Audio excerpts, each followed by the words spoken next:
Stargate Voyager. So in this episode, we're going to hit on some exciting topics. I'm really excited to tell you about, if you've never heard, the mystery of the medieval green children of Woolpit. This is a fascinating medieval tale that many believe is true and has some very crazy mysteries surrounding it. And then if we have time, we'll travel to Utah after that to talk about some very strange, otherworldly petroglyphs, one of which is known as the six-fingered Bigfoot. And when you hear about or see the photos of this thing, you are going to be probably shocked. And then if we have time after that, we're going to travel to Connecticut, where I'm going to break down an 1867 report that I found in the digital archives of the Library of Congress that talk about some very strange four-fingered skeletons that were discovered in a quarry. You're not going to want to miss this. I am fresh back from our Egypt tour. We had the most amazing time ever. It was such an amazing group of people from all over, really. We had people from all over the states: Texas, Idaho, Pennsylvania, California, Minnesota.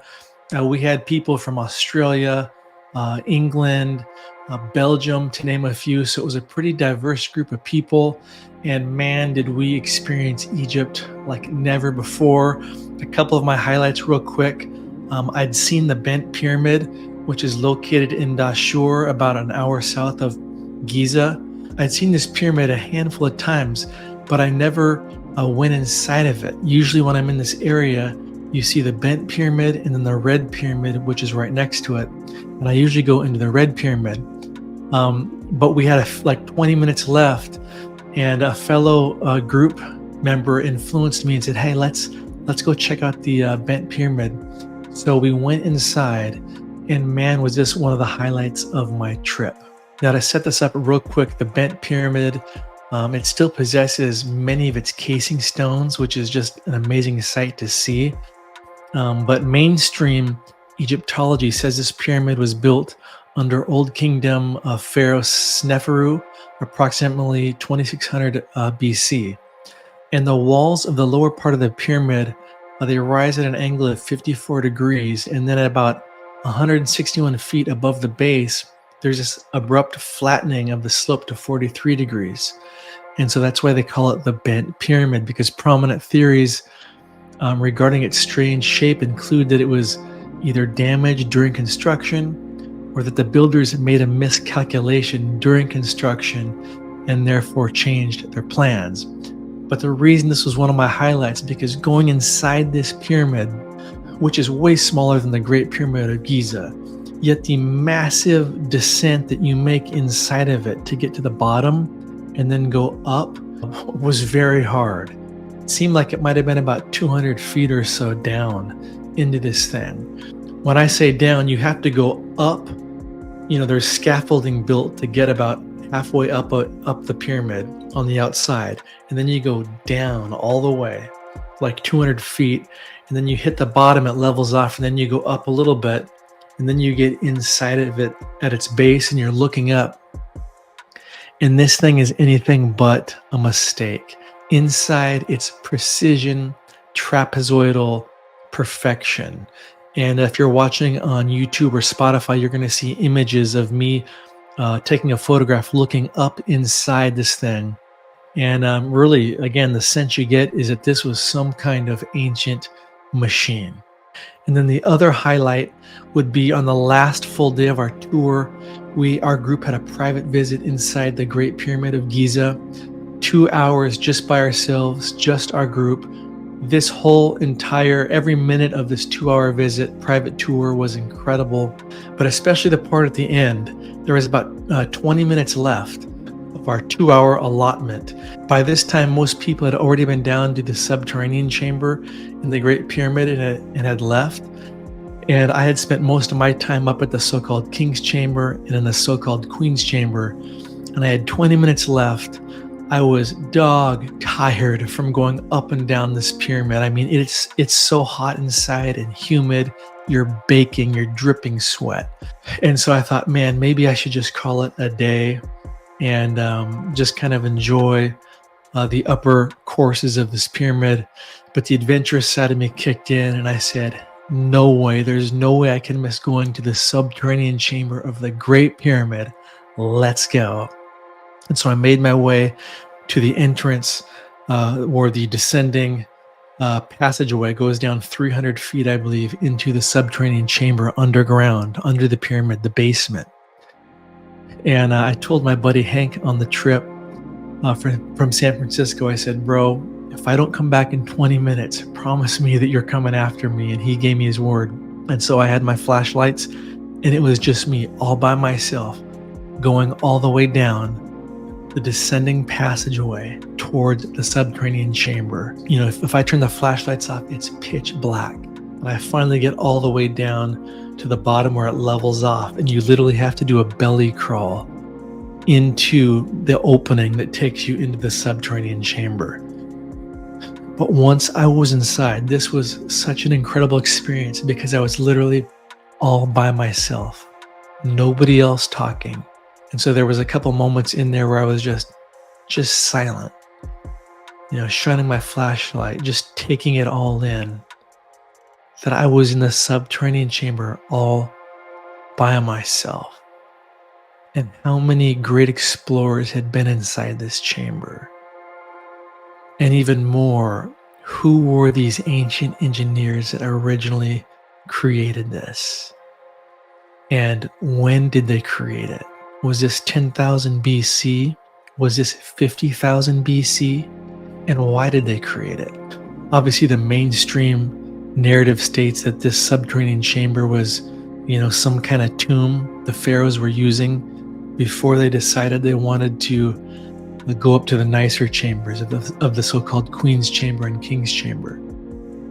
But if you subscribe to Christopher Dunn's theories that these pyramids were some kind of ancient energy generators, Chris Dunn believes that this pit inside the subterranean chamber is where a lot of the chemicals were and the equipment that provided the priming pulses that generated this ancient energy generator. He believes it was in the subterranean chamber and in the pit. And if you're watching again on YouTube or Spotify, you might see video or photos of the giant pit that's down inside the subterranean chamber. I hope you guys can join me for a future Egypt tour. It's looking like our tour in 2025 is going to be in early December, starting about December 1st or 2nd, 2025. So tentatively mark your calendars. Be looking for more information on that. You can subscribe to my blog, megalithic.marvels.com, and you'll get notified every time there's a new blog post. So as soon as we lock in those dates, I'll make a blog post about when that Egypt tour is, and that'll notify you. But if you don't want to wait for December 2025, you can join me in Peru this August 1st through the 12th for our Peru-Bolivia Tour 2024. This is going to be a South American adventure like no other, and I'd like to personally invite you to join me. And for everybody listening to this podcast episode only, I'll give you $500 off. This code is expired for the public, but I'm going to let you use it if you want. Just use code Peru2024, all caps, when registering, and that'll take $500 off the listed price. We're going to go to 2 countries. We're going to see over 15 sites.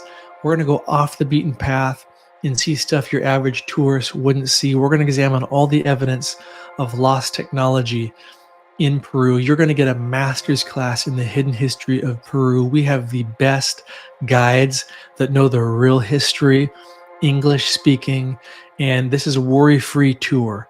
All you got to do is get to Lima, and we take care of everything else. Airport pickup, drop off, all transportation, almost every meal, 4-star hotels, it's all included. So I hope you'll join us. Go to stargatevoyager.com/tours for all the info. So let's dive into this mystery of the medieval green children of Woolpit.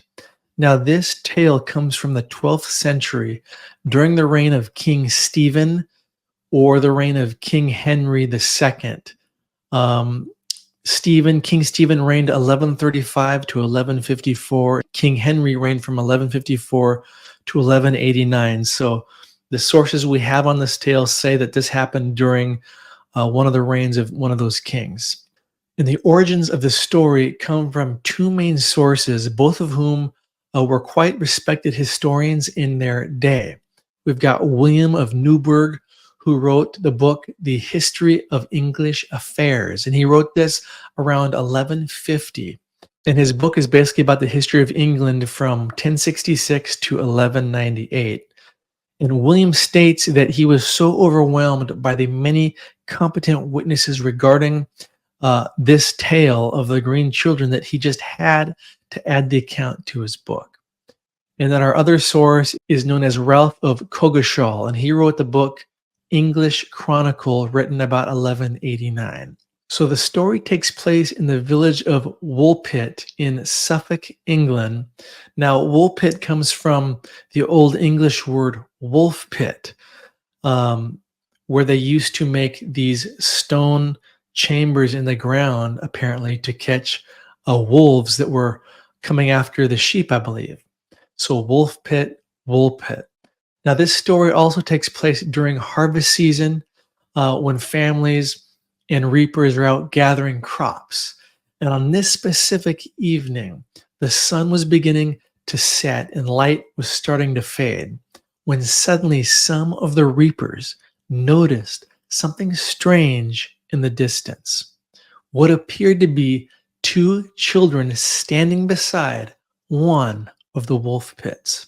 Now, as the villagers drew near, they saw a young boy and a little bit older girl holding hands. The children appeared weak and seemed dazed and confused. But what's more, both children had green colored skin. That's right, green colored skin. Now, the children pretty much collapse in the arms of the villagers due to exhaustion. And as the townsfolk ask the children who they are and where they came from, the children just mumble in a language the villagers don't understand. Now, Ralph of Coggeshall's account states that the children were soon taken into the home of a Sir Richard de Caen. I believe he might have been a knight even. And it becomes clear that both children are in a dreadful state of health. Therefore, meat, bread, and ale are brought out, but the children refuse to eat these fine medieval delicacies. Now, both primary sources, Ralph of Coggeshall and William of Newburgh, agree that the children refused all the food for several days, maybe even weeks, until the children noticed some recently harvested raw broad beans, which they gestured for, and when they were given these beans, they consumed them eagerly. Now, their benevolent host, Sir Richard, decided that the kids should be baptized. Sadly, however, the boy, again the younger of the two, he grew sicker still and soon died after the water baptism. Now, the girl slowly gains her strength and begins to acquire a taste for normal food, and she begins to learn and even speak English as she adjusts to her new life. Now, later, when she's pressed again about how they came into Woolpit, the girl begins to share the fascinating story of how her and her brother were from a distant place that they called St. Martin's Land, where there was apparently no sun or sunshine, but perpetual twilight. She continued to share that on this fateful day, they were helping to herd their father's cattle when the herd suddenly went down into a dark cave. The children followed after the cattle inside, and once inside the cave, they began to hear some loud noises, kind of like the sound of bells, the story goes. And then next, they saw a bright light, and they followed the light and the sound, which led them out of the cave and into the fields of Woolpit. Quite a story. Now, based on his research into the knight who was their host, Sir Richard de Cairns' family history, an astronomer and writer named Duncan Lunin, he concluded that the girl, based on his research, was given the name of Agnes later on, and that she even married a royal official named Richard Barr. So apparently, the girl Agnes goes on to live a somewhat normal life.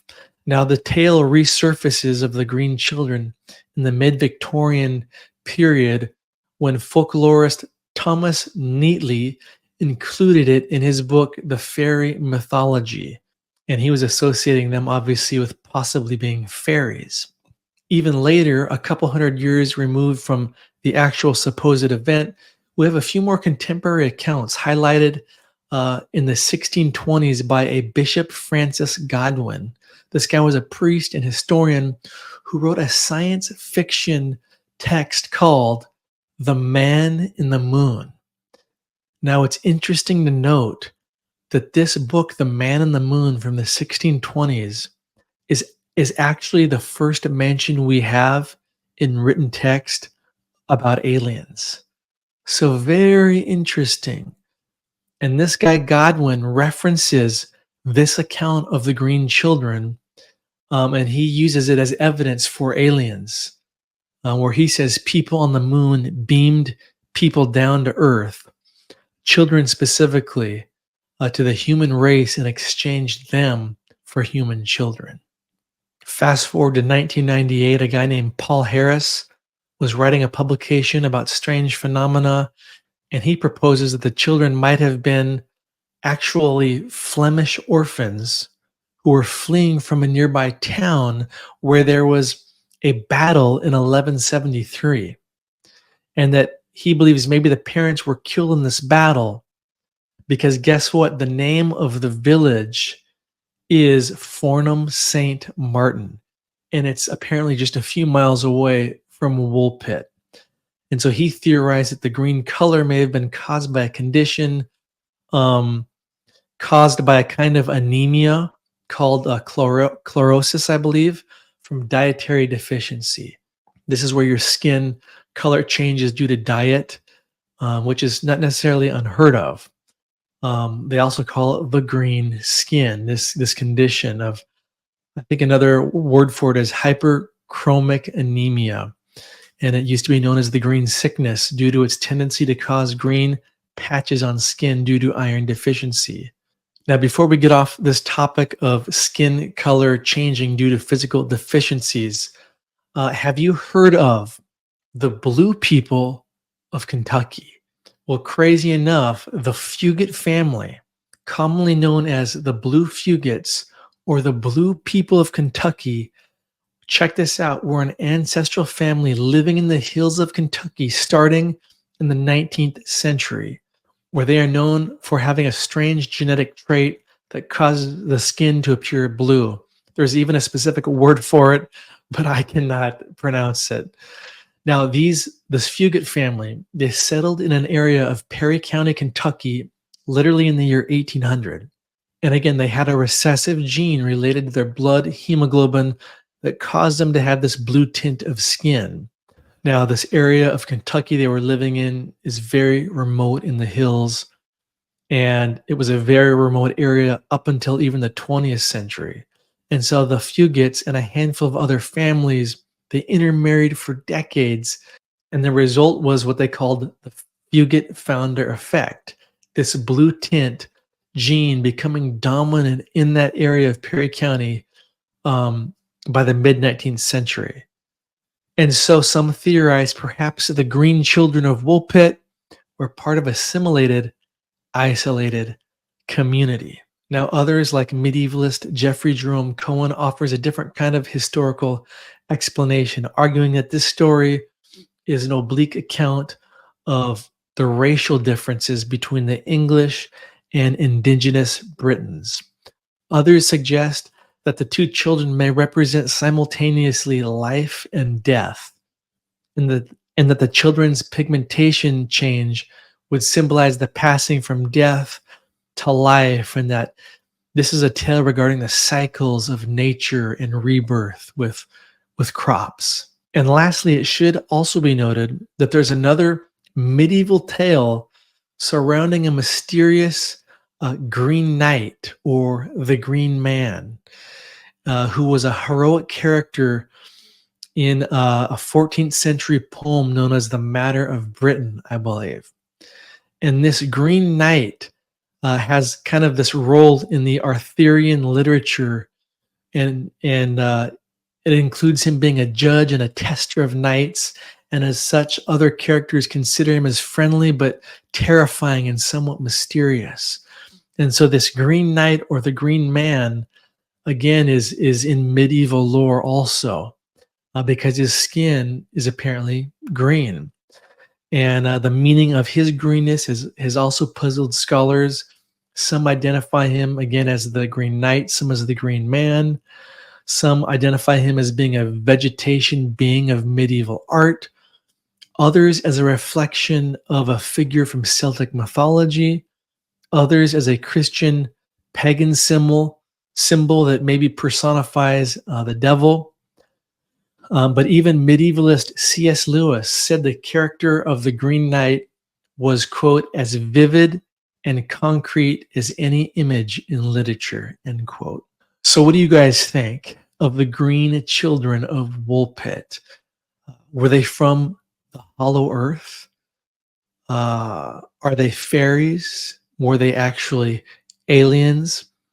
Did these kids fall into some kind of time slip? Was the cave a portal or a stargate? Or is this all just made up folklore or legend? Leave me a comment below from wherever you're listening, and I'd love to know what you think about this story.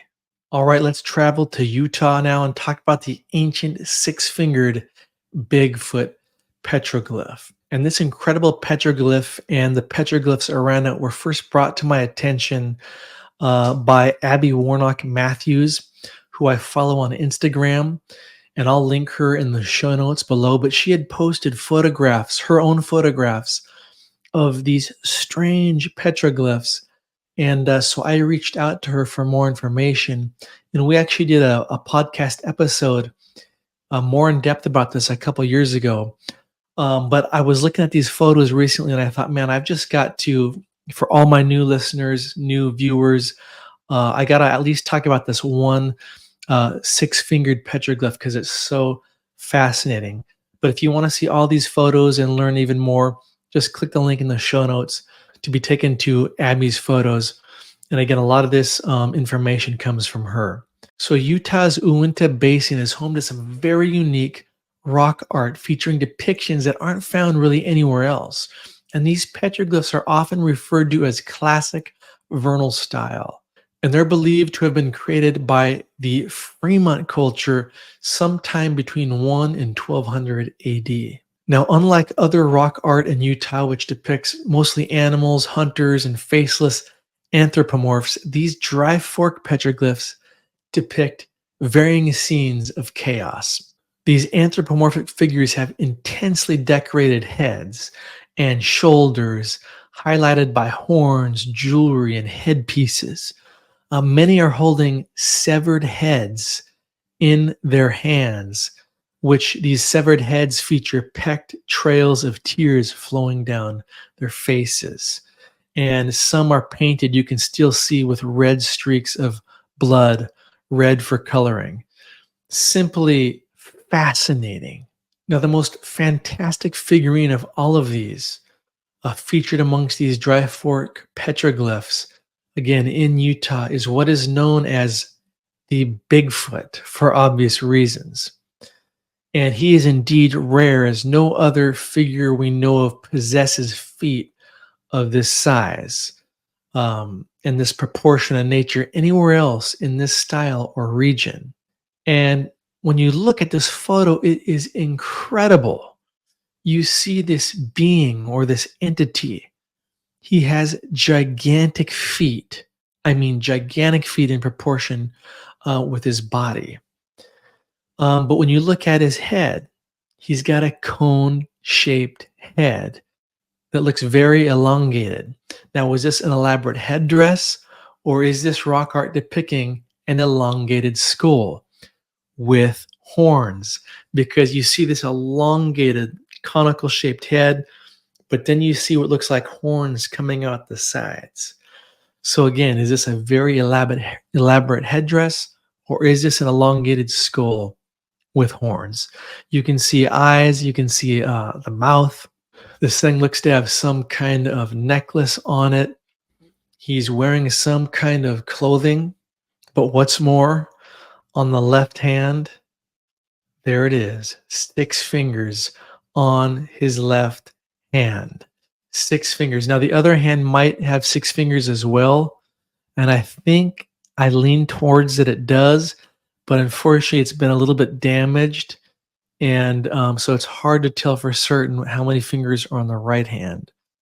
But was this ancient artist depicting what he saw, or was he depicting maybe what his ancestors said they saw according to their oral traditions? That's where my mind goes.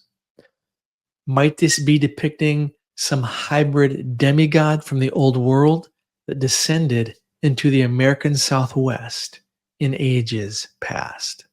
Now, as you look at some of these other amazing photos of these petroglyphs, you see these circular shapes around some of the figures, and they've been called shields by some archaeologists, but we find it very interesting that all of the figures are depicted standing in the middle of these circles with their bodies visible, like through the shield. So it seems almost more, according to Abby, like it's a depiction of a figure standing inside a specular light source, like a spotlight or a tunnel. And there are definitely aspects of these that seem shamanic or psychedelic in nature, especially when compared to other motifs in shamanic cave art. When you look at the heads of many of these other figures, I mean, there's some that look like they've got giant horns. Again, so I kind of lean towards these aren't headdresses, but these are actual horns. And again, they're holding severed heads with tears. Could this have been a tribe of fierce warriors defeating their enemy? Or again, are these possibly depictions of vengeful gods smiting their followers?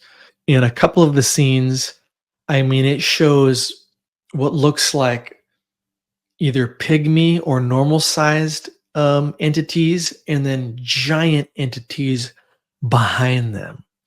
So again, there's really something going on here. Are these midgets or pygmies with normal size leaders, or are those normal sized people with giants behind them? I would love to know what you think. Again, from wherever you're listening, leave me a comment. Let me know what you think about these crazy, insane petroglyphs in Utah. All right, and last but not least, let's talk about this 1867 report that's literally in the digital archives of the Library of Congress. So this isn't me saying this. This is an 1867 newspaper that you can click on in the Library of Congress. And again, I'm going to put this link in the show notes if you want to click on this and see the original article yourself. And this account comes from the newspaper called the Aegis and Intelligencer on June 21st, 1867. And here's what it says. The headline is, quote, "Wonderful Relics of the Pre-Adamite Age."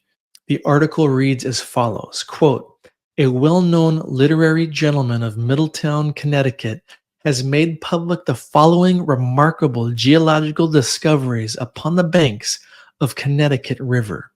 On the east bank of the Connecticut are the Portland stone quarries, which have been worked for 150 years. At present, in 3 quarries, about 1,000 men are at work, and 30 or 40 vessels are employed in currying the stone to the great markets. These excavations, which have reached the depth of 150 feet below the surface of the water in the river, have revealed untold wonders. The stone is said to be full of fossil remains in its lowest depths. It is God's great book of records, which has been here carefully preserved and hermetically sealed up until within the last few years. On the countless leaves of this book are found the records of the past ages. They tell us of the climate, of the seasons, and of the storms, of the birds and animals, and more wonderful still, they tell us of the men of those age. Show us their implements and shadow forth something of their customs. They also open to us their graves and show us their modes of burial, the men lying in one posture and the women in another. These men had all 3 fingers and a thumb and 4 toes. The comparatively more recent of them were 6 to 7 feet high, but as we unfold the leaves further and proceed far back in the cycles of time to the lowest depths of the rock, we come to a race of giants 12 feet high with shoes and who had domesticated animals of peculiar structures and great size. The only human instruments so far discovered were made of stone. They had saws and long knives made of slate. This sandstone basin is believed to be the same geological age as the basin of Paris in France, but the fossil remains are more numerous than those in the Paris basin, more wonderful, and in a better state of preservation. The most indefatigable observer and the most industrious collector of these facts is Dr. Barrett, who has spent almost a lifetime in collecting fragmentary evidence and surmounting difficulties. Many years since the fact of a pre-Adamite race dawned upon him, and he announced it in conversation. Precisely similar discoveries have been made in Europe. Dr. Barrett says men trod this valley at least 90,000 years ago, but not our race. The present race is a new and distinct creation. So a very interesting article, to say the least, from 1867, right there in the digital archives of the Library of Congress, talking about a possible pre-Adamite race from 90,000 years ago. I love finding these kind of stories. I mean, the article mentions not just 7-foot tall skeletons, but 12-foot. It mentions these skeletons with like 4 fingers and 4 toes. Very strange, to say the least. Well, I hope you enjoyed this episode. Please subscribe to this podcast from wherever you're listening, whether that's YouTube, Spotify, Apple Podcasts, or somewhere else. And hey, help me spread the word by sharing this podcast with somebody else. It was pretty cool. Last week, this podcast was dipping into the top 50 of Spotify's top podcasts in the history category. So let's try to get up there into the top 25 and beyond. Well, until next time, keep exploring.